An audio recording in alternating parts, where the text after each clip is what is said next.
Hello guys, good evening, especially sir, good evening po.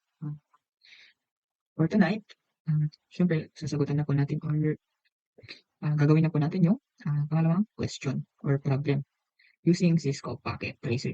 So, mag-network po ulit tayo. So, yung tanong is naka-indicate po siya dito. Basahin ko po for us to understand or address kung ano po yung problem. Sabi dito, a call center agency consists of 10 rooms. Each room must be equipped with at least 2 computer units, one switch, and connected to routers. The first room, 5 rooms, must be connected to one router, which is yung gagamitin po nating router is yung 2811. And the second 5 remaining rooms must be connected to another router, which is yung gagamitin din ulit nating router is yung 2811. The network design is also controlled by another router, which is yung main router. Gagamitin natin router dun is yung PT router.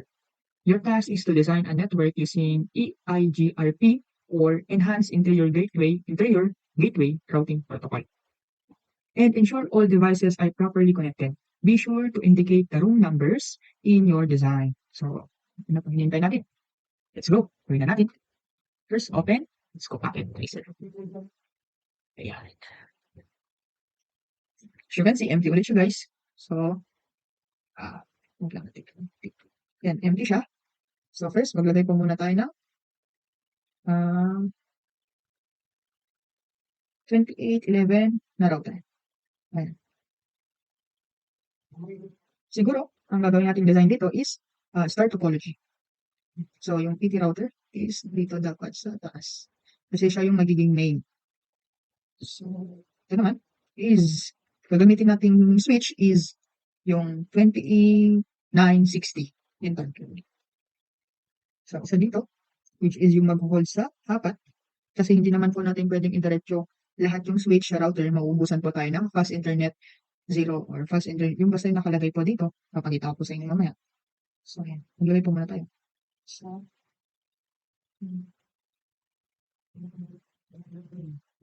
remove lang po natin ng konti. Dapat maganda yung design natin. Ayan. Kita na po na. Ayan. So, maglagay na po tayo ng computer or PC. So, PC 1, PC 0.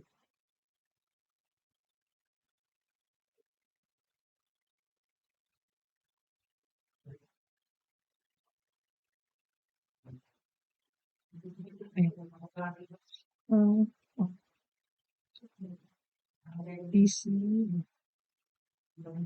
Insert ang po ako sa ayusin na lang po natin mamaya. Ayan.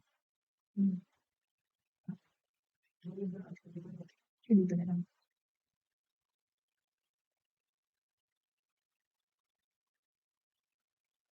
Ayan.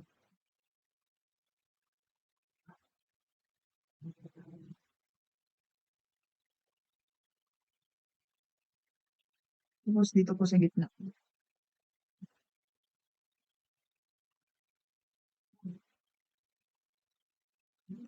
Siyang dito.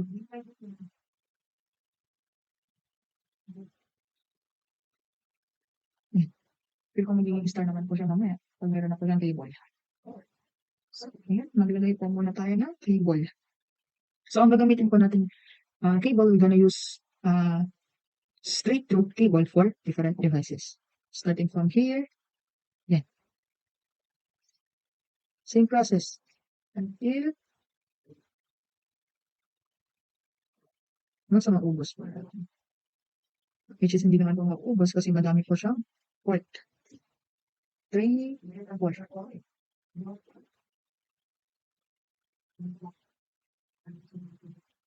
Yan. So, medyo matrabaho lang din po to kasi madami po tayong i-connect na PC. Kasi po, ito po ay pangalan ko dun is ito po ay call center agency. So, medyo ay call center. Yes, call center.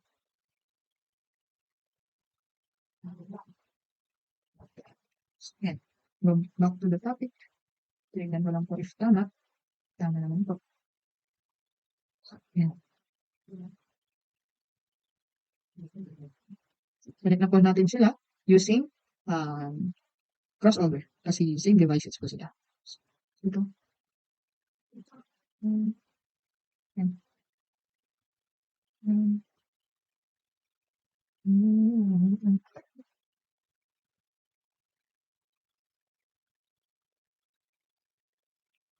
Yan.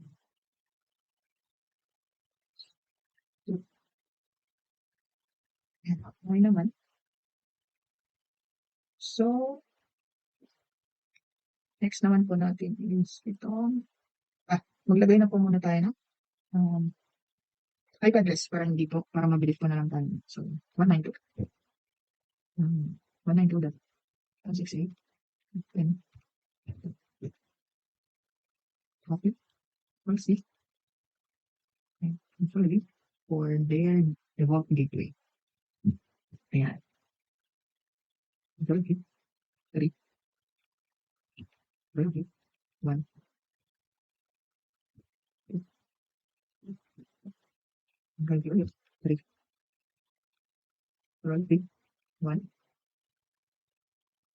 stop, consolidate, 1, 2, 2, 3, 4, 5, 6, 2, 3, 4. Oh, this is 5. Kamali po ako. Yung process lang po hanggang sa matapos. 6, 1, 6, 7, 8,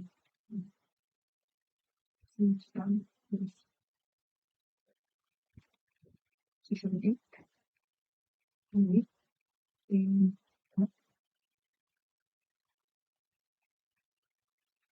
2, 6, 9, 1, 4,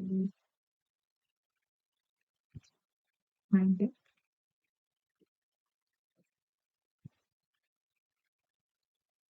This is the 11. Sobrang madami pa, no? Ayan. So, ilagay na din po natin dito um, yung ano niya po. Kasi hindi po naman to fixed. So, need po natin i-close yan. And then, hanapin po natin to. Okay na po to. Since isa lang naman po yung i-connect natin serial. So, yan po yung gagamitin ko. Yan po. Wait lang po natin. Device is still booting. Please wait until it finish. Finish. Okay na. Okay na po. So, yan. So, dito sa fast internet 0, ilagay lang po natin yan. Default booking nila. And then, mamaya na po natin siguro i-on. Dito naman po tayo sa kabila. It is same process. Ano lang din po yung design. Okay. So, first, we're gonna put switches. Switches. Oh, yan. Yan. So, maglagay na din po tayo ng PC. 10, 11, 12, 13, 14, 15, 16, 17, 17, 19, 18, 19. So, ayan. Connect lang din po natin. Same process lang po. Kung ano po yung ginawa natin sa kabila, ano lang din po gagawin natin sa dito. Sa electro cable pa rin po.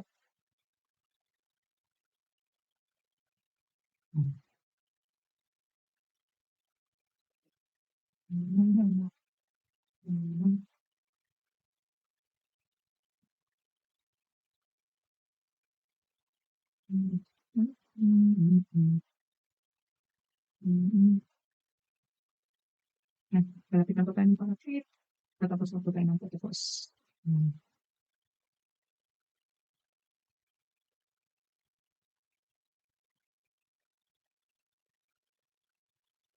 Yan. So, since tapos na po tayo, kukonect na po natin sila using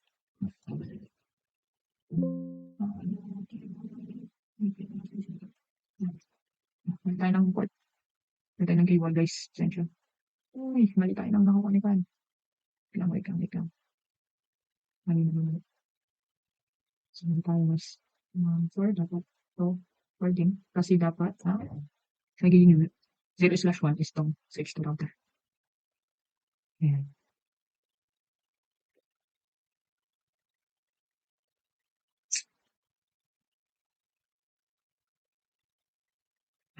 Yun naman po ata sila nandun.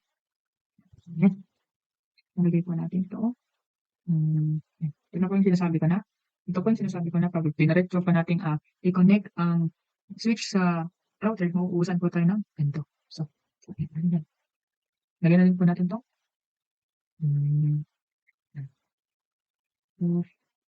Then plug in. Yan na. Tapos na po tayo. Okay, finish na po. So, dito tayo sa post internet. Wala pa pala tayo nalagay na. IP address. So, nalagay pa lang ng IP address which 192.168.100.2. Ay na po yan. Pati na lang.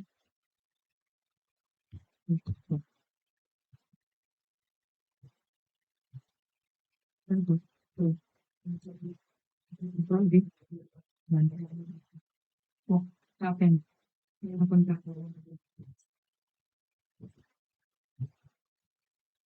Tayo. So, ayan. Pinabahan ako dun biglang nawala. So, balik pa tayo sa topic. So, nalagay po natin. Control key. 1, 2, 3, 4. 4. Okay. 1. 4, 5. 1.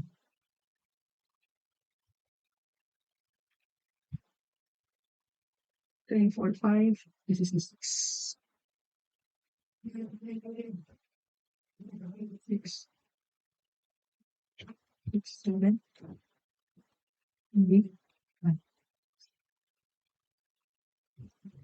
8, 7, 6, 8. 2, 1. 2, 6, 7, 8, 9. 12, 1. 12, 7, 8, 9, 10. 12, 1. This is 11, 12, 11. 12, 1. So, yan. Tapos na tayo maglagay na IP address ng PC. So, tanan po tayo. Nalagay lang po natin yung level keypad. Then on. On. Then, nalagay po tayo na serial. DCE. And ito ang serial 0/3, serial 2, and serial 3, 2, serial 10. Yun naman po. So, ayan. First, need po natin maglagay dito sa serial ng IP address para po mag-connect po silang dalawa. Siguro first muna, i-try po siguro muna natin if magana. Ayan, successful naman po so far. Ayan, maganda naman po yung pagkaka. Ayan, successful naman po. So, dito naman na po tayo. Serial, bigyan po natin ng 10, at 0, at 0, at 2. Ayan.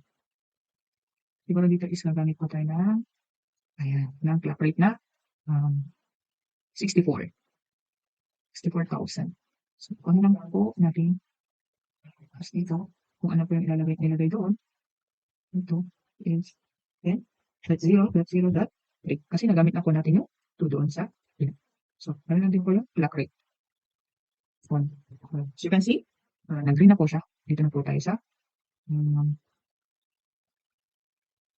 internet serial 3/0. So, dito, gamit na tayo na different na IP address, which is 20. Kasi hindi na po natin pwedeng gamitin yung 10 kasi nagamit na po natin siya. Kung ginamit po natin yun, mag-native po si Cisco Packet na sumobra na po yung pagkagamit ng IP address niya. So, gagamit po natin ng 20.0.0.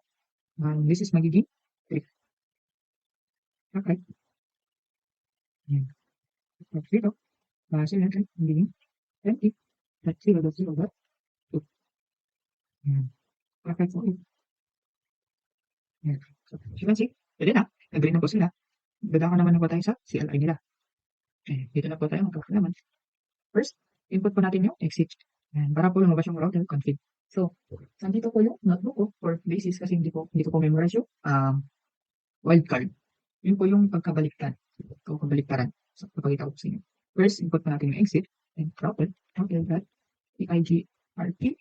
EIGRP ba? It's 1. Kung nagtatanong po kayo kung bakit 1, hindi ko pa rin alam. Pero feel ko, yan po yung rule. So, enter. Network. Network. Sa network po, ito po yung identify natin kung ano po yung nakakonect sa kanya, which is the ito, router 2, and then yung mga PC. So, lalagay lang po natin yung 10.0.0.0, and then wildcard 0.255, ito na po yung kabaligtaran, 255.255. Enter. Yan. So, lagay din mo natin yung PC. So, network, dot, network, dot, space, 192.168.10.0, kasi base number po, or base 4. So, ito naman po yung wildcard. So, anong class po ito? I think this is class C. Class C. Yes, class C. 0.0.0.255. Yan. Yan po. Enter. And then, exit na po. Yan. Dito na po tayo sa kabila. Dito na po muna. Sa email. Enter. Exit. Tapos, ganyan lang din po kung ano yung ginawa natin. Router. GRP.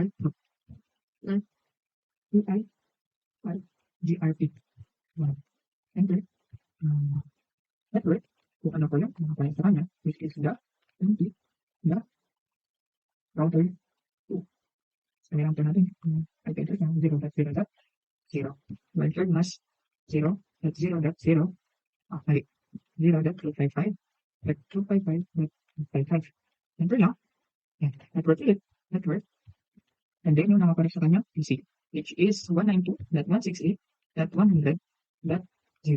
Wildcard mas, since ito ay plus C, gamit po tayo ng plus C na 0.0, ang bagay yung 0.0.0, ano to?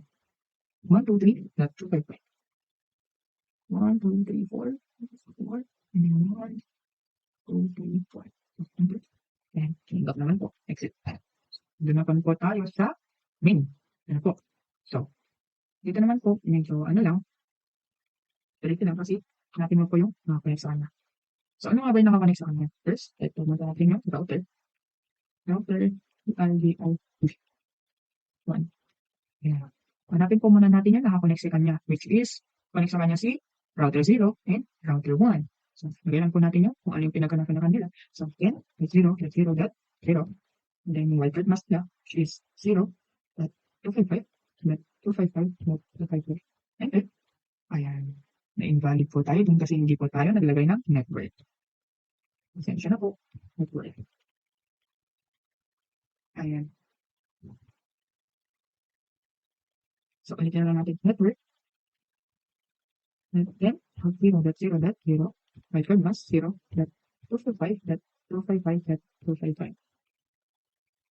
So, ayan. If makikita nyo po yan, i-press lang po natin yung enter. Yan. Tapos, arrow up, enter. Yan. Okay na po ulit siya. So, network. Sabi po natin yung 20.10.0.0. 0.0.0. Then yung wildcard mask, 0 ulit siya. 0.255.255.255. Kasi class A po siya. So, enter. Ayan. Enter lang din po ulit. Tapos, arrow up. Enter. And then exit. Okay na po. Yan. So, let's try. So, in progress. Dito lang din po natin ulit. Ayan. Successful naman po. Successful naman po siya. Dito naman po sa kabila. Kung in progress po, hindi na natin mag-failed. Ulitin lang po natin siya. Ayan. Successful naman po. Dito naman po sa kabila. Progress. Ayan. Successful naman po siya. So, nagawa na po natin yung second problem sa networking 2. Yung final requirements pa natin. So, ayusin na lang po siguro natin yung design. Successful naman po siya. Since paloobat na din po yung laptop sakto, please natapos natin yung problem number 2. So, sir, pakirate na lang din po ulit kung tama po yung ginawa ko. And then, ito na po yung final design ko po sa question number 2 or problem number 2. So, ayun. Sisingit ko na lang po to na nakalimutan po pala tayong ilagay, which is yung sabi doon, naka-indicate po dapat yung per row. So, gagamitin na po natin tong place note. Ayan. So, dito tayo. So, ito yung room. Room 1.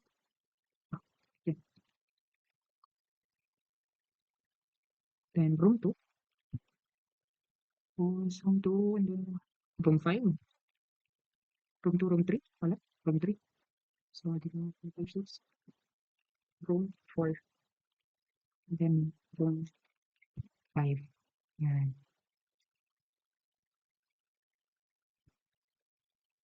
Siguro natin ilagay para mas maayos. Ayan. So, gano'n lang din po sa kabila. Room 5. So, dito po yung room 6, room 7, room 8, 7, room 8, room 9, then room 10. Total of 10 rooms. Yan. Tikman po natin. Yan. Ka-indicate naman po dito. Ayan. So, yun lang po. Hindi ko po siya nalagay kanina. So, add ko na lang po ito. So, yun lang po. Bye-bye.